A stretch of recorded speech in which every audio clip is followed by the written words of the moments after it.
안녕하세요, 여러분. 건축가 Archi-Tech 리입니다. 2020년 수능영어 30번 문제 해설 3편의 영상 영어로 해설에 오신 것을 환영합니다. 지난번 1편 영상은 영어를 한국어로 의역하지 않고 영어를 영어로 이해하면서 문제를 한번 쭉 읽어보고 곧바로 문제의 답을 찾는 영상이었습니다. 그리고 2편 2부의 영상은 2편 1부에서 다룬 번역은 곧 변형이다. 순차적인 성향의 영어, 의식의 소리로 읽는 영어, 그리고 영영사전을 찾아보는 것은 필수적인 것이다. 라는 토픽들의 기준을 두고 처음서부터 한 문장 한 문장 읽어나가면서 해설해가는 방식의 영상이었습니다. 오늘의 3편 영상은 제시된 30번 문제의 글을 먼저 처음서부터 끝까지 한번 쭉 읽어보고 글의 문맥을 중심으로 문제를 해석하여 답을 찾는 영상이 되겠습니다. 이 영상의 해설은 영어로 진행되겠습니다. 30번 문제와 그것에 번역된 글은 댓글로 달아 핀으로 꽂아놓겠으니 참고하여 주시기 바랍니다. 자, 그럼 2020년 수능영어 30번 문제의 3편 영상 영어로 해설을 시작해 보겠습니다. Okay, so I'll read out the whole text first and try to catch which one of the 5 choices is not sounding right, and talk about that first. Suppose we know that Paula suffers from a severe phobia. If we reason that Paula is afraid either of snakes or spiders, and then establish that she is not afraid of snakes, we will conclude that Paula is afraid of spiders. However, our conclusion is reasonable only if Paula's fear really does concern either snakes or spiders. If we know only that Paula has a phobia, then the fact that she is not afraid of snakes is entirely consistent with her being afraid of heights, water, dogs, or the number 13.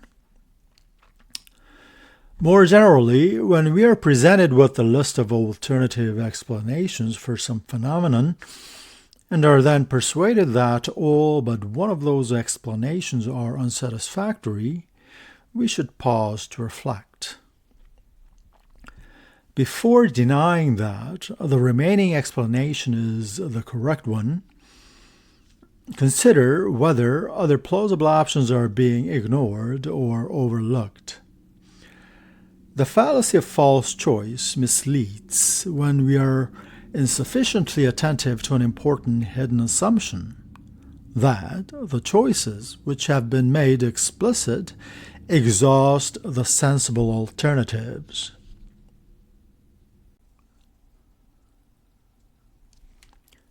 Let's take a closer look at number 4.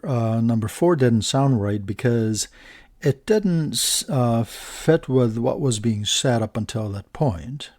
It wasn't making sense to me because if you look at the sentence for number 3, it says that all but one, and that is all except one of the explanations are unsatisfactory, and that we should pause to reflect on it.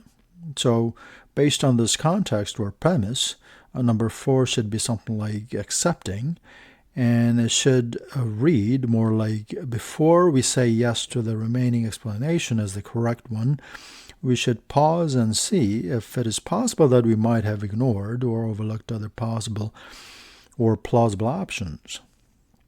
So let's go back to the beginning and start reviewing the material in greater detail.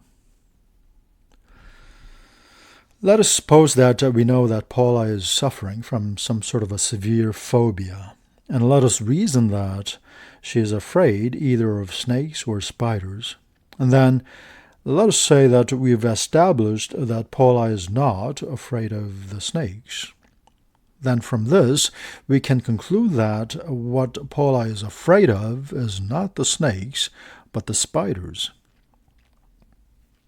However, it says here that This conclusion would make sense only when Paula's fear really does concern either snakes or spiders and nothing else, right?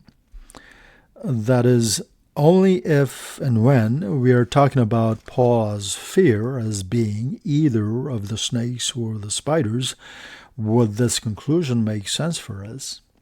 And so, this is simply a question of choosing between the two alternatives, one being the snakes and the other being the spiders.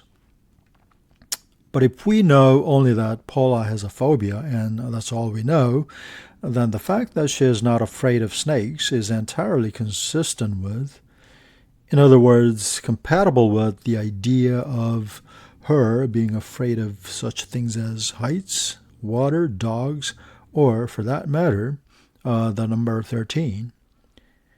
And I see no conflict in this. All right, let's move on to the next sentence. More generally, when we are presented with a list of alternative explanations for some phenomenon and are then persuaded that all but one of those explanations are unsatisfactory, we should pause to reflect.